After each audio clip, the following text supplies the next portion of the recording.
Sino ang mas mayaman? Si Manny Pacquiao ba o si Willie Revillame? Kaya kumapit ka dahil sa video na ito, sasagutin natin ang tanong na yan. Ito ay battle of mansions, sports cars, at bilyon-bilyon na kita. Sino kaya ang mas lamang sa numbers? Tara, alamin natin.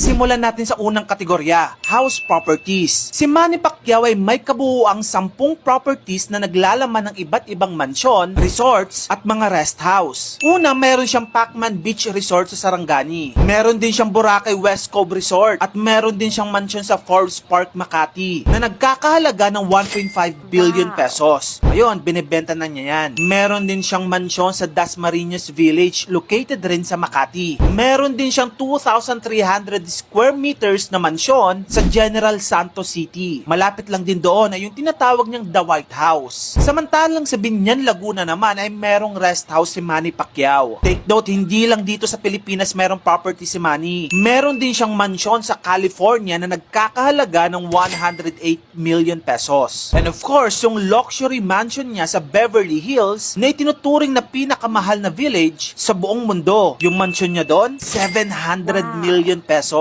Kaya naman ang total value ng mga house properties ni Manny Pacquiao ay humigit kumulang 3 billion pesos. Pero papahuli ba dyan si Willie Revillame? Of course hindi. Merong tinatawag na enchanting house si Willie Revillame sa Tagaytay na ang presyo ng property na yon kasama yung mga nasa loob ay nasa 2 billion pesos. Meron itong parking para sa helicopter at napakalawak na garahe para sa kanyang mga luxury sports car. Meron din siyang tropical house sa Ayala Heights, Quezon City na binili niya sa halagang 80 million pesos. Katapos, pinarenovate niya ito ng 145 million pesos. Meron din siyang Tagaytay Midlands House na ang presyo ay 30 million pesos. Iba pa dyan yung isang sprawling house niya sa Tagaytay Highlands na binili niya sa halagang 60 million pesos. Meron din siyang high-end boutique hotel sa Tagaytay ulit. Paborito niya talaga Tagaytay, no? And of course, meron din siyang resort mansion sa Puerto Galera. Ang total value ng properties ni Willie Revillame ay nasa approximately 2.5 billion pesos. Kaya sa round na ito, masasabi natin na si Manny Pacquiao ang panalo. Ngayon, let's go to second category.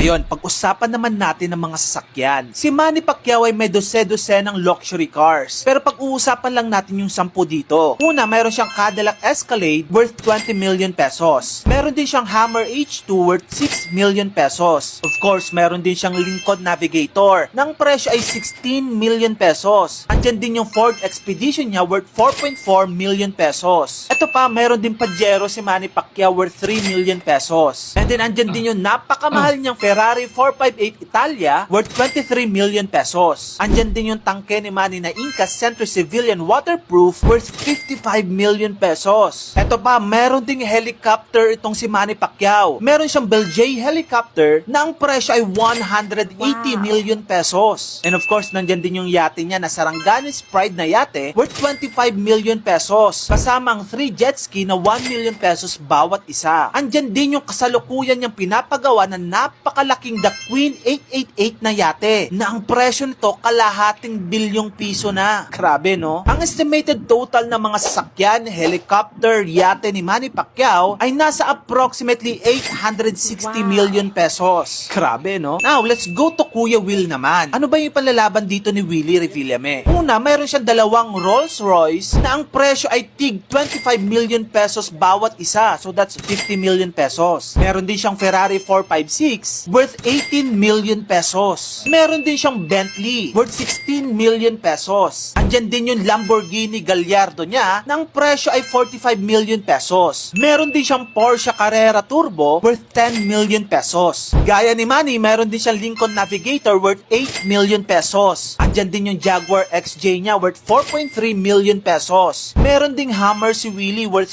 16 million pesos. Andyan din yung dalawa niyang yate, yung Wow Cruiser 1 worth worth 80 million pesos at Wow Cruiser 2 worth 20 million pesos. Andyan din yung kanyang napakalaking Goodwill yacht worth 100 million pesos. Meron din private jet si Willie Revillame worth 200 million pesos. Meron din siyang Robinson R44 chopper na ang presyo ay 41 million pesos. At yung pangatlo naman yung chopper na Robinson R66 chopper ay nagkakahalaga ng 52 million pesos. Ang estimated total ng mga chopper, cars, yate ni Willie Revillame ay nasa approximately 620 million pesos. So para sa kategoryang ito, si Manny Pacquiao ulit ang panalo. Now, let's go to category number 3. Ngayon pag-usapan naman natin yung mga pinakamalaking kinita nila sa kani-kanilang propesyon. Una, si Manny Pacquiao ay kumikita ng approximately 500 million pesos sa kanyang bawat laban. Actually, noong 2015 lang nung nakipaglaban siya kay Mayweather na kung saan ito ang itinuturing na pinaka-expensive na laban sa history, kumita siya doon ng napakalaking 10.8 billion pesos. Si Willie Revillame naman, nung kasagsagan niya sa Wawawi sa ABS-CBN noong late 2000s, siya ang highest paid celebrity sa buong Pilipinas. Kumikita siya noon ng 1 million pesos araw-araw sa Wawawi na kung i-adjust natin sa inflation, 3 million pesos na ito ngayon. And up until now, wala nang celebrity na sumisweldo ng ganyan araw-araw. Si Willie Revillame lang. Pero kahit sabihin nating araw-arawin ni Willie Revillame sa isang taon yung TF na yon, lamang pa rin si Manny pagdating sa highest earning. As of now, si Manny Pacquiao ay may net worth na 14 billion pesos. Kahit hindi na siya active sa politika at acting ngayon, siya pa rin ang pinakamayamang celebrity sa Pilipinas. Si Willie Revillame naman ay may net worth ng 4.3 billion pesos. Kahit na hindi kasing taas kay Manny, aarte ka pa ba sa 4.3 billion pesos na yan? Kaya naman ang sagot sa tanong na kung sino ang mas mayaman sa kanilang dalawa, walang duda na si Manny Pacquiao ang mas mayaman. Pero hindi mo pa rin maikakaila, talagang sobrang yaman din ni Willie Revillame. Kung gusto mo pa na magitong klaseng video tungkol sa kita ng mga idol mo, dito lang yan sa channel ko, kaya follow ka na. Yun lang, maraming salamat sa panonood.